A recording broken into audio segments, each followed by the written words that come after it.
So you want to be able to reply to one of the messages that have been sent to you. There's a couple ways you can do it.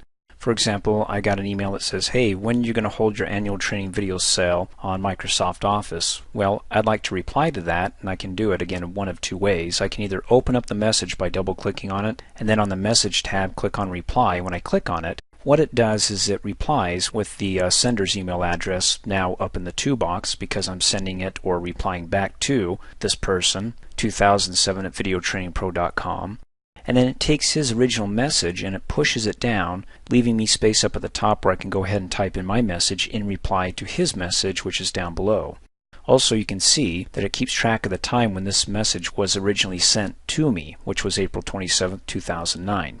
He'll also be able to see that, and it's nice because then you can keep track back and forth of when he sent his message, how long did it take for me to reply, and so on. And notice when I start typing my reply, it types it in blue. That way it's another distinctive way to tell my text, my reply, from the original text down below, which is in black.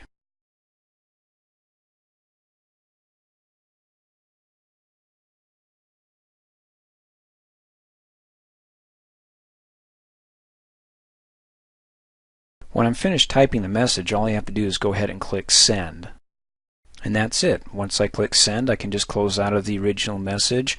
But before I do, notice up at the top after I sent it, in the original message that I got in the info bar, that's called the information bar, it'll actually keep track and display actions that you've done, like replying to this email here, with the date and time of the reply, and other actions that we'll cover later on, like follow-ups and voting options, things like that.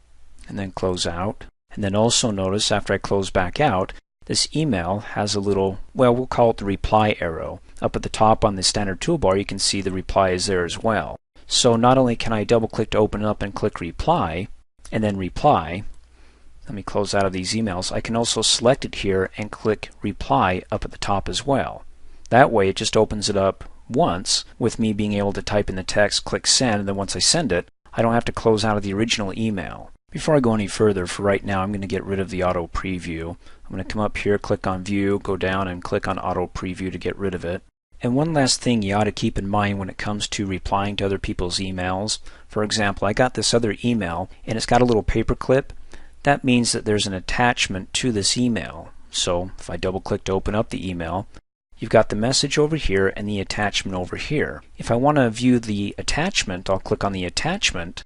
And then down below it gives you a warning. It says, do you really want to preview this file? If I say go ahead and preview the file, it gives me a preview of the PowerPoint presentation. The attachment, if you're not familiar, is Microsoft Office PowerPoint. And down below it's got one of the slides here. So I can preview the attachment without opening it up. Okay. If I want to go back to the message, I can come over here and click on Message. And then it gives me the message. It's pretty cool, huh? Well, we'll cover this a little bit more later on, but the whole point being is that if I go ahead and click on reply, the attachment that used to be here has disappeared. Let me come back down here on my taskbar and click on the email that's still open. It has the message and the attachment. The attachment's under the subject, isn't it? Well, if I go back down the taskbar and maximize the new email, the reply, it doesn't have the attachment anymore. The only way that you can go ahead and keep that attachment is if you don't reply, but you actually go ahead and use the forward option, and you want to watch a training video on forwarding your emails. It'll keep the attachment, but just keep that in mind so you can go ahead, reply, type in the text, and then click send. Thanks for watching. Hey, as a quick reminder, if you like my video, please give it a thumbs up. You can also click on me and subscribe to my channel, get notified of the latest videos, and for only $2 a month, you can have access to all my Microsoft Office training videos.